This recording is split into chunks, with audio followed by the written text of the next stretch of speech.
ये आपका आज का संपादकीय पाठ है। देखिए, संपादकीय पाठ ये आर्टिकल, एडिटोरियल आपको प्रारंभिक परीक्षा, मुख्य परीक्षा और इंटरव्यू हर जगह मदद पहुंचाते हैं। यहाँ से एक सामान्य जानकारी भी आप लोगों को मिलती है, तो इन्हें आप लोग जरूर पढ़ा करिएगा। विकसित के साथ संस्कारी भी बने भारत, संस्कारों की बात भी खूब की जा रही है आजकल, तो इसे भी पढ़ लेते हैं, देख लेते हैं। तो आप देखेंगे कि हमारा संकल्प है कि 2047 तक देश को विकसित राष्ट्र बनाना। लेकिन विकसित भारत की बात करते समय आर्थिक और तकनीकी विकास के साथ अपनी विरासत पर भी जोर देने की जरूरत है। यह विरासत है संस्कारों और जीवन मूल्यों की, उदात्त भाव एवं सामाजिक सांस्कृतिक सतत की। और इसी समृद्ध विरासत ने हमारी सामाजिक पारिवारिक व्यवस्था को सैकड़ों वर्षों के आक्रमण और गुलामी के बावजूद अक्षुण्ण बनाए रखा। विकसित भारत से आशय यह ही है कि समृद्धि के साथ संस्कार भी सहगामी बने। लेकिन दुर्भाग्य से 21वीं सदी में जिस तरह की संस्कारहीनता और मूल्यहीनता की और भारतीय समाज विशेषकर युवा पीढ़ी बढ़ रही है, वह खतरे की घंटी है। यूट्यूब पर इंडिया गॉट टैलेंट नाम से शो ने हाल में जो विवाद उत्पन्न हुआ, उसने युवाओं की सोच को लेकर ऐसे सवाल खड़े किए कि क्या आधुनिकता के नाम पर मूल्यों को तिलांजलि दी जा रही है। माता पिता के संबंधों पर शर्मनाक टिप्पणी से निशाने पर आए यूट्यूबर रणबीर इलाहाबादिया ने भले ही माफी मांग ली हो, लेकिन केवल इससे ही मामला रफा दफा नहीं होने वाला है। इस मामले में बढ़ते आक्रोश को देखते हुए इलाहाबादिया और उनके साथ मंच साझा करने वाले समय रैना, अपूर्वा मखीजा आदि पर कार्रवाई का दबाव बढ़ा है। महाराष्ट्र के मुख्यमंत्री देवेंद्र फडणवीस ने भी कहा कि यदि सीमा पार की गई तो उनके खिलाफ कड़ी कार्रवाई की जाएगी। केंद्रीय महिला एवं बाल विकास मंत्री अन्नपूर्णा देवी ने राष्ट्रीय महिला आयोग को निर्देश दिया कि वह नोटिस जारी कर जवाब तलब करे। शिक्षाविदों, कलाकारों आदि ने भी इनकी निंदा की है। आपको स्वतंत्रता है भाई, आपके मौलिक अधिकार हैं भाई, लेकिन इसका मतलब ये तो नहीं कि आप नैतिकता गिराइए, आप समाज को नीचे ले जाइए। ये भी तो नहीं हो सकता है ना। महिला आयोग की अगर हम लोग बात करें तो राष्ट्रीय महिला आयोग की बात हो रही है, इसके बारे में भी याद रखिएगा। स्थापना कब हुई थी राष्ट्रीय महिला आयोग की? 31 जनवरी 1992 में गठित एक संवैधानिक निकाय है, याद रखिएगा। रणवीर इलाहाबादिया उनके साथियों की बेहुदा टिप्पणियों के बाद ऑल इंडिया सिने वर्कर्स एसोसिएशन ने शो के खिलाफ सख्त कार्रवाई की मांग करते हुए इंडियाज गॉट टैलेंट पर प्रतिबंध का आग्रह किया। महाराष्ट्र से लेकर असम तक प्राथमिकी दर्ज हुई है। समाजशास्त्री दुर्खीम के शब्दों में कहें तो इस मामले ने पूरे देश की सामूहिक चेतना को झकझोर दिया है और विपरीत विचारिक ध्रुवों पर खड़े लोग भी टिप्पणी करने वालों की एक सुर में कड़ी निंदा कर रहे हैं। इस विवाद ने ऑनलाइन कंटेंट की सीमाओं और जिम्मेदारियों पर एक महत्वपूर्ण चर्चा छेड़ी है। इस मुद्दे से न केवल सांस्कृतिक, नैतिक और संवैधानिक पहलू बल्कि परिवार और सामाजिक व्यवस्था से संबंधित प्रश्न भी जुड़े हुए हैं। पहला तो यह है कि stand up comedy internet media या ओटीटी पर अपने पैठ बढ़ाने के लिए अश्लील, घोर, आपत्तिजनक और हिंसक सामग्री का जमकर सहारा लिया जा रहा है। इसके लिए कोई भी हद तोड़ने से संकोच नहीं किया जा रहा है। एक्स से लेकर इंस्टाग्राम, फेसबुक और यूट्यूब पर ऐसे अश्लील, अभद्र कमेंट की भरमार है जो नई पीढ़ी को तेजी से अपनी गिरफ्त में ले रहा है और इनमें से अधिकांश सामग्री पश्चिमी समाज और संस्कृति की नकल करके बनाई जा रही है। जिस टिप्पणी ने इतना बवाल मचा हुआ है मूल रूप से एक विदेशी शो में की गई थी और जिसे रणवीर ने नकल करके पेश कर दिया। याद रहे कि पश्चिमी समाज संस्कृति भारतीय मूल्यों के विपरीत व्यक्तिपरक समाज है जो कई बार परिवार एवं मर्यादा के बंधनों को भी स्वीकार नहीं करता है। उसमें भोग और भौतिकता ही सर्वोपरि है। लेकिन क्या हम इसी तरह का भारत बनाना चाहते हैं? और आप देखेंगे परेशानी तो तब होती है जब हमारी सरकार ऐसे लोगों को सम्मानित करती है, अपने यहाँ बुलाती है। अभी कुछ समय पहले देखा होगा कि जो इलाहाबादिया हो चाहे समय रैना हो, इन्हें सरकार ने सम्मानित भी किया था। जहां काफी लोग रणबीर इलाहाबादिया की निंदा करें, वहीं कुछ बोक, उदारवादी और मार्क्सवादी कहलाने वाले बुद्धिजीवी इस पर लीपापोती में लगे हुए हैं। हालांकि सामाजिक दबाव में उन्हें भी रणबीर की टिप्पणियों की आलोचना करनी पड़ रही है, लेकिन उसके खिलाफ हो रही कार्रवाई के मामले में ये लोग डार्क ह्यूमर की विधा से लेकर अभिव्यक्ति की स्वतंत्रता पर चर्चा कर रहे हैं। जहां एक आक्रोशित वर्ग सेंसर की बात कर रहा है, इसे अनदेखा नहीं किया जा सकता है। अभिव्यक्ति की स्वतंत्रता के नाम पर विकृति या अपसंस्कृति के सामान्यीकरण या कूल कहने के ऐसे प्रयास से लंबे समय से हो रहे हैं। दुर्भाग्य से किशोर और युवा पीढ़ी धीरे धीरे इनके जाल में फंसती जा रही है। यह चिंताजनक है कि अश्लीलता को कूल बताने वाले इंटरनेट मीडिया इन्फ्लुएंसर के फॉलोअर लाखों करोड़ों में है। इन क्रिएटर्स या फिर इन्फ्लुएंसर्स में कोई जिम्मेदारी का भाव नहीं दिखता है। चिंता की बात यही नहीं है उनकी घृणित टिप्पणियों को भी खूब वाहवाही मिलती है, बल्कि यह भी कि माता पिता के प्रति जो सम्मान सेवा का भाव होता है या परिवार में जो सहज उदात्त परिवेश होता है, उसे ऐसे कंटेंट कथ्य ध्वस्त करने में लगे हैं। परिवार व्यवस्था जो भारतीय समाज संस्कृति की आधारशिला और सबसे बड़ी शक्ति रही है, उस पर आज अनजाने में या जानबूझकर भी चोट हो रही है। चूंकि ऐसी सामग्री से भारतीय सामाजिक संतुलन के ही अस्तित्व पर संकट खड़ा किया जा रहा है, इसलिए समय आ गया है कि डिजिटल कंटेंट की निगरानी की जाए और हमें इस तरह की सामग्री की सीमाएं तय करनी होगी। जो लोग अब अभिव्यक्ति की आज़ादी की दलील देते हैं, वे समझ लें कि संविधान में ही अनुच्छेद 19(2) के अंतर्गत शिष्टाचार या नैतिकता के आधार पर अभिव्यक्ति की स्वतंत्रता पर प्रतिबंध की गुंजाइश विद्यमान है। ऐसे प्रतिबंध मुख्य रूप से अश्लीलता, अनैतिक और सामाजिक मर्यादा से जुड़े मामलों में लागू होते हैं। सुप्रीम कोर्ट ने रंजन द्विवेदी बनाम भारत संघ बाद 2017 में कहा भी था कि अश्लीलता, अभिव्यक्ति की स्वतंत्रता में संतुलन जरूरी है और सार्वजनिक अशालीनता को ठेस पहुंचाने वाले कंटेंट पर प्रतिबंध लगाया जा सकता है। यह बात फिल्म, साहित्य और कला और इंटरनेट मीडिया पर भी लागू होती है। अभिव्यक्ति की स्वतंत्रता के नाम पर संस्कारहीनता, मूल्यहीनता और अपसंस्कृति की छूट नहीं दी जा सकती। पारिवारिक मर्यादा एवं सामाजिक संतुलन की चोट ना पहुंचे, यह भारतीय समाज की स्थिति के लिए तो जरूरी है ही, विकसित भारत के लिए भी अनिवार्य है। लेखक दिल्ली विश्वविद्यालय में वैल्यू एडिशन कोर्स कमेटी के अध्यक्ष और सीनियर प्रोफेसर हैं, प्रोफेसर निरंजन कुमार। इनके अपने ये विचार हैं, आप लोग क्या सोचते हैं? और देखिए, आजकल आप देखिए इस तरह के नेगेटिव कमेंट करके, नेगेटिव कॉमेडी करके बहुत तेजी से सफल हुआ जा रहा है, सक्सेस हो रहे हैं लोग। इसलिए आप देखते हैं कि आप लोगों को देखने को मिल रहा है। आज सोशल मीडिया पर आप देखिए अश्लीलता की जो फूहड़पन बनी हुई है, गिरावट देखी जा रही है, वो इसलिए देखी जा रही है क्योंकि उसमें तेजी से सफल भी हो रहे हैं लोग। अच्छा खासा पैसा, मोटी कमाई भी कर रहे हैं। समझ रहे हैं आप लोग? तो आप लोग अपनी राय जरूर बता सकते हैं। और मेरी राय तो ये, देखिए, अगर इस तरह का कोई कंटेंट होता है, कुछ होता है, तो मुझे लगता है कि उस पर प्रतिबंध लगा देना चाहिए। जिनकी मर्जी हो वो लोग जाकर देखें, वरना आप देखते हैं इस तरह से सोशल मीडिया पर डला रहता है तो हर कोई देखता है, हर किसी की ना चाहते हुए पहुंच बन जाती है। आर्थिक विकास में महिलाओं की भागीदारी। केंद्रीय बजट लैंगिक समानता को लेकर सरकार की प्रतिबद्धता दर्शाने वाला रहा है। देखिए, बजट शब्द का उल्लेख हमारे संविधान में नहीं है। वार्षिक वित्तीय विवरण की बात की गई संविधान के अनुच्छेद 112 में, ठीक है। और बजट आने वाले साल के लिए जो लेखा जोखा होता है ना, कहां से आय होगी, कहां खर्च होगा, उसी की बात होती है। आप लोग भी तो अपना बजट बना के रखते हैं। वित्त मंत्री निर्मला सीतारमण ने जेंडर सेंसिटिव बजट आवंटन का हिस्सा वित्त वर्ष 2024-25 के 6.8% से बढ़ाकर 25 से 26 में 8.86% कर दिया। जेंडर बजट विवरण में महिलाओं और बालिकाओं के कल्याण के लिए 4.49 लाख करोड़ रुपए आवंटित हुए। यह वित्त वर्ष 2024-25 के 3.27 लाख करोड़ रुपए में से 37.25% अधिक है। महिला हितैषी बजट को सामान्यतः जेंडर बजट कहा जाता है। इसके जरिए सुनिश्चित किया जाता है कि विकास के लाभ पुरुषों के बराबर महिलाओं को भी प्राप्त हों। 2005-6 में जेंडर बजट को जब पहली बार केंद्रीय बजट में अंगीकार किया गया था तो कुल बजट की 2.79% राशि इस हेतु आवंटित हुई थी और तब यह 9 मंत्रालयों विभागों तक सीमित थी। अब जेंडर बजट 49 मंत्रालय विभागों की विभिन्न नीतियों और योजनाओं का हिस्सा बन चुका है। सरकार की अनेक नीतियां एवं योजनाएं महिला सशक्तिकरण को केंद्र में रखकर चलाई जा रही हैं, क्योंकि बिना आधी आबादी को साथ लिए देश को समृद्धि, सुदृढ़ आर्थिक सामाजिक सबलता नहीं दी जा सकती है। इसे सरकार के साथ समाज को भी समझना होगा। बजट महिलाओं के वित्तीय समावेशन को रेखांकित करता है। बजट में महिलाओं के नेतृत्व वाले व्यवसायों के लिए वित्तीय सहायता में वृद्धि शामिल है, जो उनके लिए आर्थिक सुदृढ़ता का मार्ग प्रशस्त करेगी। हालिया बजट में पहली बार उद्यम स्थापित करने वाले 5 लाख महिलाएं, अनुसूचित जाति, अनुसूचित जनजाति के उद्यमियों के लिए 5 वर्षों में 2 करोड़ रुपए तक का सावधि ऋण प्रदान करने का प्रस्ताव रखा गया है। Startup India seed fund scheme ने महिला नेतृत्व वाले स्टार्टअप्स के लिए 227.12 करोड़ के वित्त पोषण की मंजूरी दी है और जनवरी 2023 में से औपचारिक रूप से स्थापित 2.41 करोड़ उद्योगों में से 63% महिला स्वामित्व वाले हैं। केंद्र सरकार महिलाओं की आर्थिक सबलता हेतु जहां स्वरोजगार की विभिन्न योजनाओं के प्रति संवेदनशील है, वहीं उन मार्गों को प्रशस्त करने का भी प्रयास कर रही है और जिनमें महिलाएं रोजगार प्राप्त कर सकें। नमो ड्रोन दीदी उन योजनाओं में से एक है जिनसे कृषि क्षेत्र में महिलाओं के सशक्तिकरण हेतु उन्हें तकनीकी रूप से सक्षम करने का ठोस पहल की है।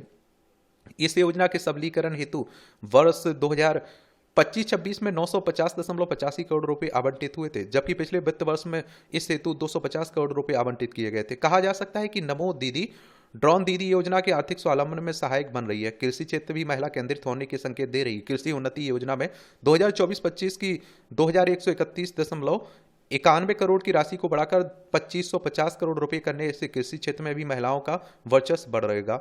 और देखिए, इस तरह के टॉपिक पर कहीं आंसर राइटिंग कर रहे हैं, निबंध लिख रहे हैं, तो इन योजनाओं का ये सब आप लोग वहां बता सकते हैं। महिलाओं की बढ़ोतरी के, महिलाओं की सशक्तिकरण के लिए जो सरकार कदम उठाती है उसकी बात हो रही है। देश की अर्थव्यवस्था का एक महत्वपूर्ण घटक पशुधन, मत्स्य पालन तथा डेयरी उद्योग है। विभिन्न सरकारी नीतियों के कारण इन उद्योगों में महिलाओं की हिस्सेदारी बढ़ी है। यह महिला सशक्तिकरण के लिए शुभ संकेत है। डेयरी उद्योग में 70% से अधिक महिलाओं ने दुग्ध उत्पादन, वितरण और संबंधित कार्यों को संभाला। ये उपलब्धियां भी आप लोग बता सकते हैं। राष्ट्रीय पशुधन मिशन और डेयरी विकास हेतु आवंटित राशि 540 करोड़ रुपए प्रस्तावित है।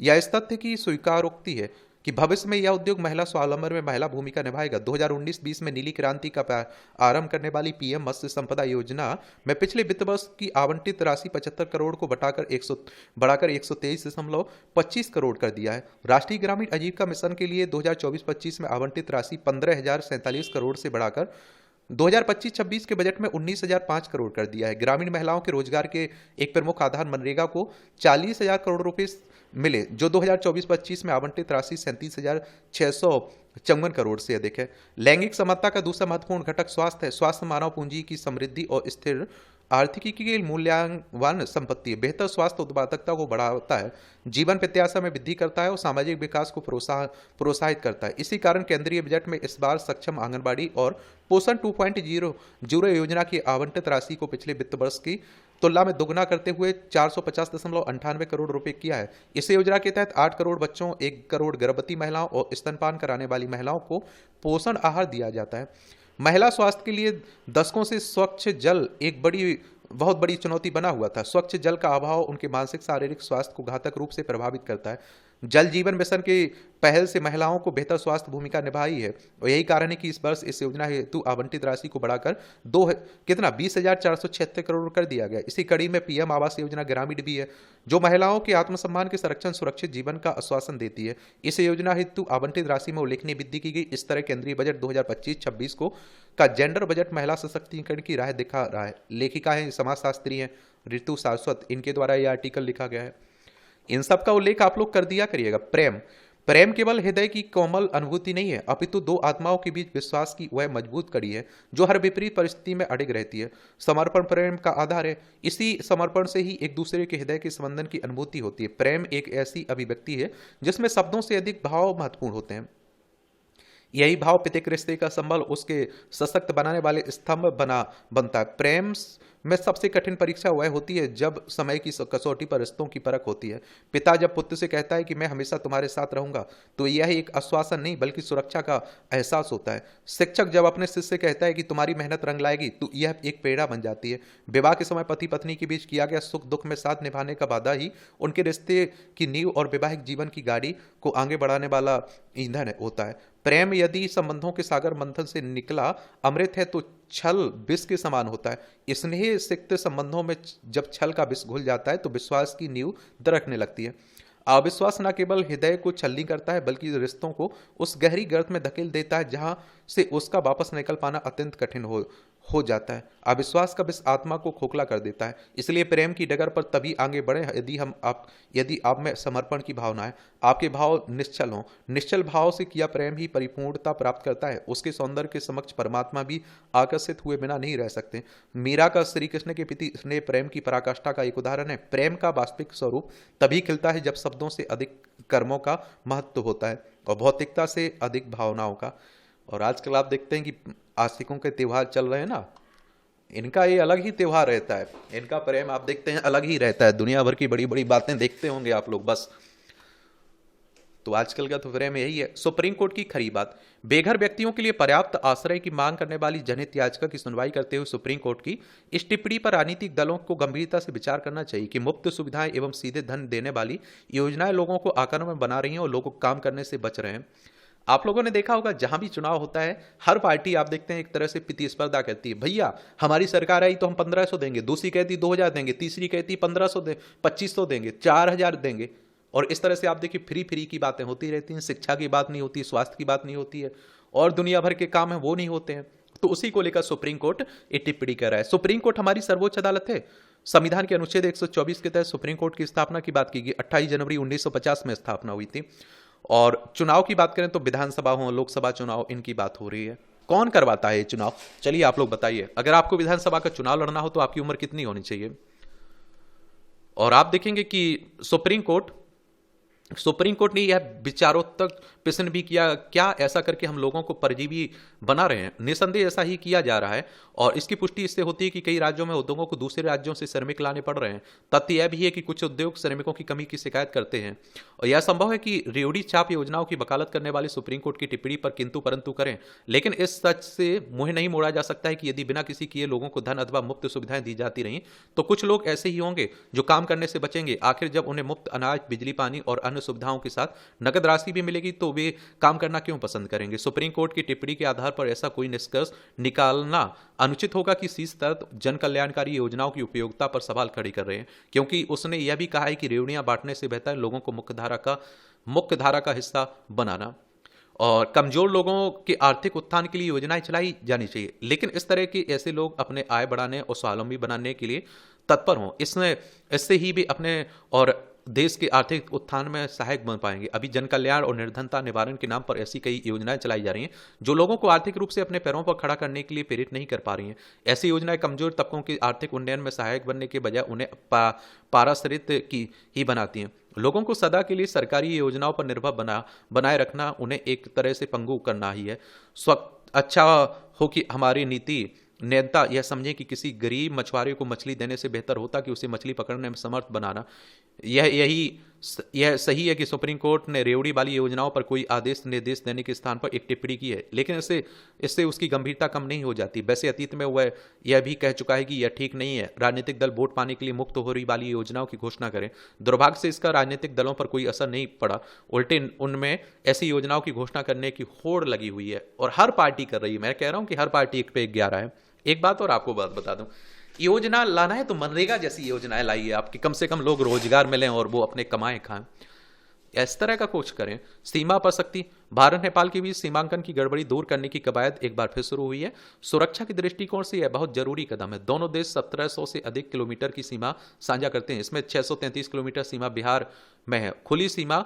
और आप देखते हैं कि सीमांकन दुरुस्त नहीं होने का लाभ उठाकर तस्कर, घुसपैठिए व आतंकी अपना हित साधते रहते हैं। पंजाब बंगाल में जब से सीमा तारबंदी का सुरक्षा पुख्ता की गई, भारत नेपाल सीमा पर खतरा और बढ़ गया। सीमांकन पूरी तरह से स्पष्ट नहीं होने से भारत नेपाल के सुरक्षाकर्मी कहीं कहीं गफलत में आ जाते हैं। वहां की सुरक्षा की जिम्मेदारी किसकी है? ऐसी ही परिस्थिति का लाभ उठाकर कुछ वर्षों पूर्व इंडियन मुजाहिदीन के सरगना यासीन भटकल ने नेपाल से मधुबनी होते हुए दरभंगा में प्रवेश किया था। हर साल करीब 3-4 दर्जन विदेशी नागरिक इस सीमा पर गिरफ्तार किए गए। एक और आई थी, आपने देखा होगा, कुछ बच्चों को लेकर, यहीं से तो आई थी नेपाल से, पाकिस्तानी महिला। इनमें से कई पर तस्करी के आरोप लगे। इसे रोकने के लिए सीमांकन के साथ साथ मजबूत तारबंदी भी वक्त की मांग है, ताकि बुरी मंशा वाले घुसपैठिए पर लगाम लगाई जा सके। उल्लेखनीय है कि हिमालय से बड़ी संख्या में नदियां नेपाल के रास्ते बिहार की ओर आती हैं। इनमें से कुछ नदियों के बहाव क्षेत्र में कुछ वर्षों के अंतराल में परिवर्तन देखा जाता है। नेपाल से आने वाले नदियों जब अपना रास्ता बदलती हैं तब भी खाली जमीन को लेकर दोनों देशों के बीच खटपट शुरू हो जाती है। तटबंधों की सुरक्षा के समय भी नेपाल से आपत्ति जताई जाती है। इन सभी मामलों का समाधान तब होगा जब तक कि सीमांकन सही तरीके से ना हो। ये आप देखिए नेपाल है, ये उत्तराखंड, उत्तर प्रदेश, बिहार, सिक्किम और पश्चिम बंगाल 5 राज्यों की सीमा लगती है। मैंने जब टिप्पणी नहीं की थी कि वो सीमा हैदर अपने बच्चों को लेके आई हुई है, तो वो प्यार में आई, नफरत में आई, वो मुझे मतलब नहीं था। मैंने ये कहा था कि वो किस तरह से आ गई, इसकी जांच तो होनी चाहिए कि कोई व्यक्ति आप देखते हैं कि आ जा रहा है, हमें देश में किसी कोई एजेंसियों को पता नहीं चल रहा है। तो ये सवाल खड़े किए थे मैंने, लेकिन लोग कह रहे थे भैया आप प्यार की कीमत क्या जाना। मैंने बोला यार छोड़ो ना। बोले अब वो सीमा कह रही है ना कि हमारे और सचिन के प्यार में एक निशानी होने वाली है, बच्चा पैदा होने वाला है। तो मैंने बोला कि वो जो 3-4 हैं वो तो साले नफरत में पैदा हो गए। तो लोगों को बुरा लग गया था विनोद के बेटवा को। तो भाई हमारी सीमा पर कोई आ जा रहा है, हमारे देश में रह रहा है, कई महीनों से रह रहा है, हमें जानकारी ना हो, हमारी एजेंसियां चुपचाप बैठी रही हो, मालूम ना हो, ये तो बड़ा खतरा है ना। इसकी तो जांच होनी चाहिए कि नहीं होनी चाहिए। प्यार नफरत अलग बात है। जनरेशन जेड की राह में चुनौतियां। आज के डिजिटल युग में वर्ष 1997 से 2012 के बीच जन्मी जनरेशन जेड संबंधों में अभूतपूर्व चुनौतियों का सामना कर रही है। शुरुआती स्वतंत्रता इन्हें आकर्षित लगती है, लेकिन बाद में गहरे जुड़ाव की कमी खलती है। इनसे के भीतर फियर ऑफ मिसिंग आउट का भय दीर्घकालिक प्रतिस्पर्धा से इन्हें दूर रखता है। एक ऐसे छात्र का अनुभव कि गंभीर प्रतिबद्धता से बचना आसान लगता है लेकिन अकेलापन बढ़ता जाता है। ये अनुभव दर्शाते हैं कि नई पीढ़ी स्वतंत्रता चाहती है लेकिन भावनात्मक संतुष्टि के लिए संघर्ष करती है। प्रतिबद्धता के साथ जनरेशन जेड का संबंध डिजिटल मंचों द्वारा उपलब्ध विकल्पों की बहुतायत से और जटिल हो जाता है। 2021 में यू गो इंडिया के एक सर्वेक्षण के अनुसार 18 से 24 वर्ष की आयु के 47% भारतीय युवाओं ने दीर्घकालिक संबंधों के प्रति अनिश्चितता व्यक्त की। कई लोगों को लगता है कि बेहतर अवसरों से चूक सकते हैं। हालांकि इन आकस्मिक संबंधों का भावनात्मक प्रभाव गंभीर हो सकता है। एक अध्ययन में पाया गया कि 65% युवा वयस्क ने लंबे समय तक अनौपचारिक संबंधों के बाद भावनात्मक विच्छेद महसूस किया। इन क्षणिक संबंधों में गहराई की कमी अक्सर अलगाव और मानसिक स्वास्थ्य समस्याओं की ओर ले जाती है। भारत के 2020 के राष्ट्रीय मानसिक स्वास्थ्य सर्वेक्षण से पता चला कि लगभग 19% भारतीय युवा मानसिक स्वास्थ्य चुनौतियों का सामना करते हैं और जिनमें से कई संबंधों की गतिशीलता से जुड़ी हैं। युवा अक्सर रिक्तता और असंतोष की भावना से जूझते हैं। जैसे जैसे जनरेशन जेड इन आकस्मिक संबंधों की सीमाओं को समझने लगी और कई युवा भावनात्मक संतुलन के लिए आंतरिक विकास की ओर रुख कर रहे हैं। आत्म विकास और ध्यान भारतीय युवाओं के बीच तेजी से लोकप्रिय हो रहा है। एक अध्ययन के अनुसार बेंगलोर व पुणे जैसे शहरों में सचेतना कार्यशालाओं और सेल्फ लव कार्यक्रमों में भाग लेने वाले युवाओं की संख्या 32% की वृद्धि हुई है। आत्म जागरूकता व भावनात्मक प्रबंधन विकसित करके युवा अपने मानसिक स्वास्थ्य को प्राथमिकता दे रहे हैं। आधुनिक संबंधों की जटिलताओं को सुलझाने की कुंजी बाहरी संबंधों और आंतरिक विकास के बीच संतुलन बनाने में निहित है। व्यक्तिगत विकास पर ध्यान केंद्रित करके जनरेशन जेड अपने मानसिक कल्याण का ध्यान रखते हुए गहरे अधिक सार्थक संबंध बना सकते हैं। संचेतना और आत्म जागरूकता को अपनाकर नई पीढ़ी संबंधों की भूल भुलैया को अधिक स्पष्टता के साथ नेविगेट कर सकती है। जैसे जैसे अधिक युवा अंतर्मुखी होते जा रहे हैं, भविष्य में गहरे संबंधों, बेहतर मानसिक स्वास्थ्य और जीवन के प्रति अधिक संतुलित दृष्टिकोण का वादा दिखाई दे रहा है। आप लोग क्या सोचते हैं? अपनी राय आप लोग जरूर बताया करिएगा। ये आप देखिए टिप्पणियां रहती हैं, पढ़ना हो तो पढ़ सकते हैं, छोड़ना हो तो छोड़ सकते हैं। इसकी पीडीएफ एजुकेशन सर्कल प्लेटफॉर्म है ना, वहाँ डाल दी जाती है, तो वहाँ से जाकर डाउनलोड कर लिया करिएगा। डिजिटल तकनीक के दुरुपयोग पर नियंत्रण। आजकल आप देख रहे हैं कि खूब डिजिटल युग चल रहा है ना, तो यह सही है कि आज डिजिटल तकनीक ने हमारे बहुत सारे कार्यों को अपेक्षाकृत बहुत आसान बना दिया। अनेक उदाहरणों से इसे आसानी से समझा जा सकता है। आज अधिकांश कार्यों को डिजिटल तकनीक के माध्यम से आसान बनाने का काम किया जा रहा है। बिहार में हो रही डिजिटल भूमि सर्वे में एक बड़ी त्रुटि सामने आई है। इस सर्वे में बिहार के भोजपुर जिला के 14 प्रखंडों के 45,000 प्लॉट का डिजिटल लोकेशन हिंद महासागर में दिखाई दिया। हालांकि बाद में इस त्रुटि को दुरुस्त कर दिया गया, लेकिन यह इस तकनीक की त्रुटि पर सवाल खड़े कर दी गया। भूमि का डिजिटल दस्तावेजीकरण।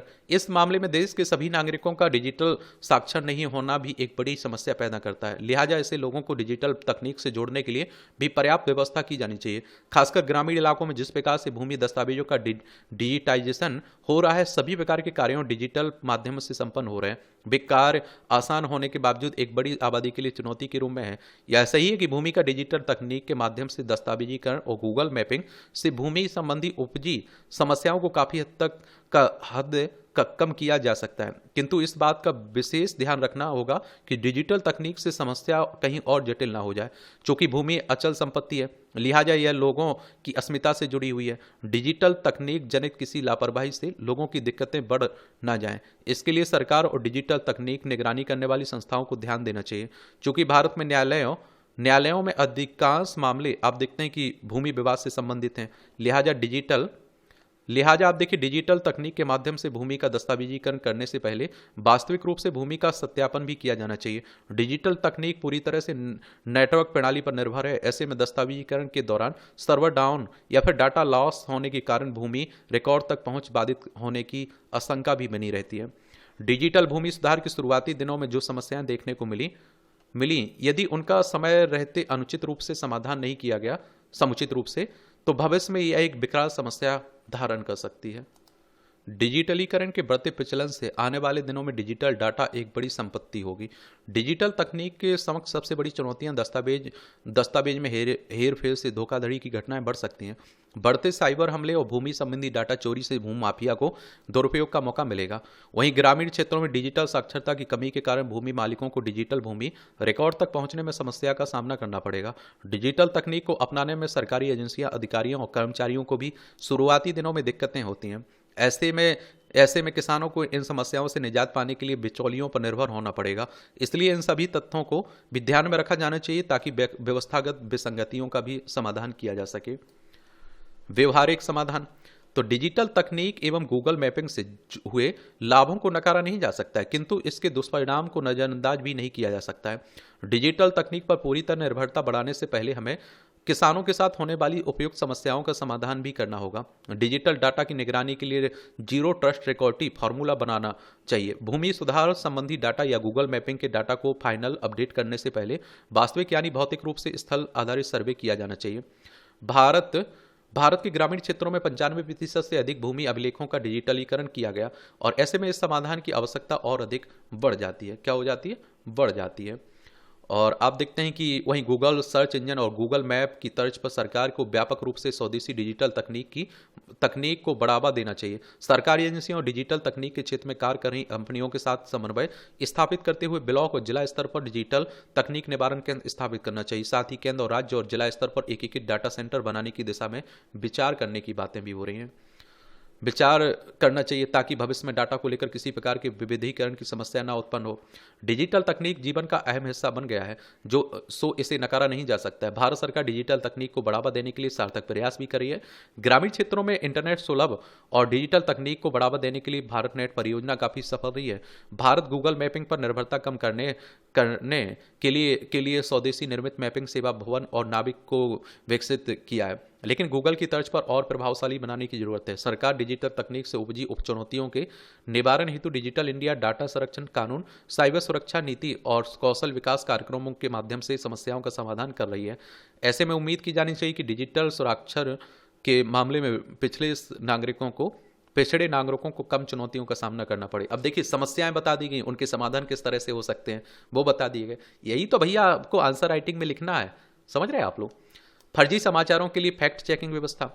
तो फेक न्यूज यानी फर्जी खबरों आज के डिजिटल युग का एक डरावना पहलू है। हर दिन हम इंटरनेट मीडिया पर ऐसी खबरों का सामना करते हैं जो पूरी तरह से आधारहीन होती हैं या किसी खास उद्देश्य से उनके तथ्यों के साथ छेड़छाड़ की जाती है। ये खबरें न केवल हमारे विश्वास को प्रभावित करती हैं बल्कि समाज में भय, भ्रम और नफरत का बीज भी बोती हैं। ऐसे में दुनिया भर के फैक्ट चेकर्स इन फर्जी खबरों को पर्दाफाश करने के लिए दिन रात मेहनत करते हैं ताकि हमें सही जानकारी मिल सके। इंटरनेट मीडिया प्लेटफॉर्म्स पर फैलने वाली फर्जी खबरों से निपटने के लिए साल 2016 में फेसबुक और मेटा ने एक फैक्ट चेकिंग प्रोग्राम की शुरुआत की थी, जिसका उद्देश्य था इंटरनेट मीडिया पर फैल रही गलत खबरों की पहचान करना और सही जानकारी यूजर्स तक पहुंचाना। मेटा की यह पहल फेक न्यूज से निपटने के लिए एक मजबूत कदम था, जिसने इंटरनेट मीडिया पर फर्जी खबरों को नियंत्रित करने का प्रयास किया था। लेकिन हाल ही में कंपनी ने अचानक अपने फैक्ट चेकिंग प्रोग्राम को बंद करने की घोषणा की है, जिससे दुनिया भर में चिंता और असमंजस की स्थिति पैदा हो गई और झूठी खबरें रहती आग की तरह फैलती है। सवाल ये उठता है कि क्या ये इंटरनेट मीडिया प्लेटफॉर्म्स अपनी जिम्मेदारियों से पीछे हटने की कोशिश कर रहे हैं,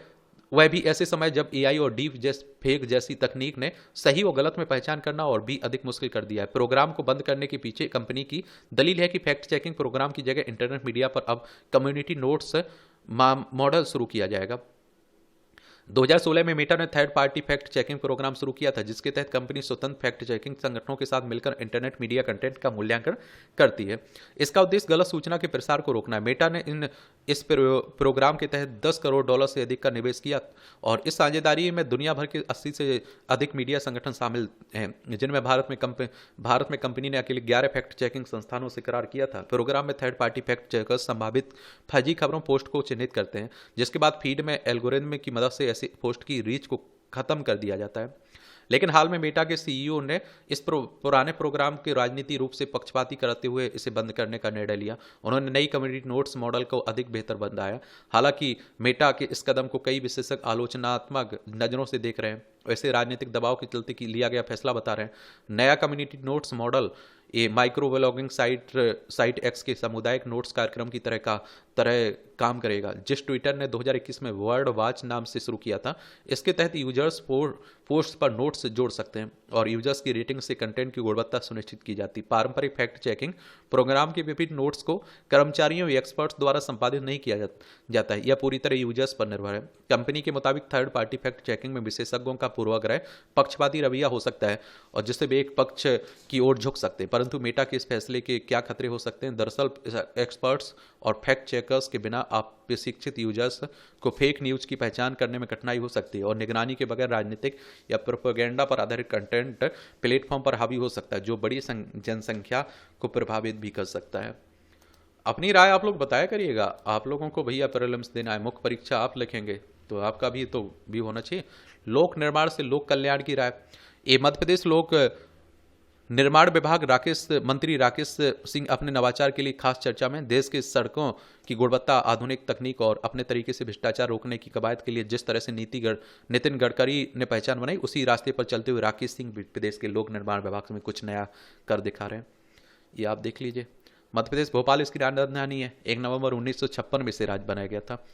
यहाँ विधानसभा में 230 सीटें हैं, राज्यसभा में 11 सीटें हैं, लोकसभा में 29 सीटें हैं। मोहन यादव यहाँ के चीफ मिनिस्टर आपको देखने को मिल जाएंगे। क्या चीफ मिनिस्टर देख सकते हैं, पढ़ना चिट्टे में धंसते प्रदेश की देशावली। ये आप देखिए, पिताजी नौकरी करते, माँ भी नौकरी करती, वेतन किसी ने पूछा ना किसी ने बताया। ये आप देखते हैं कि कहाँ की हिमाचल प्रदेश के उसमें लिख रहा है। पढ़ना हो तो पढ़ सकते हैं आप लोग, लेकिन इस तरह से आप देखते हैं जो महत्वपूर्ण रहते हैं उन पर हम लोग चर्चा कर लेते हैं।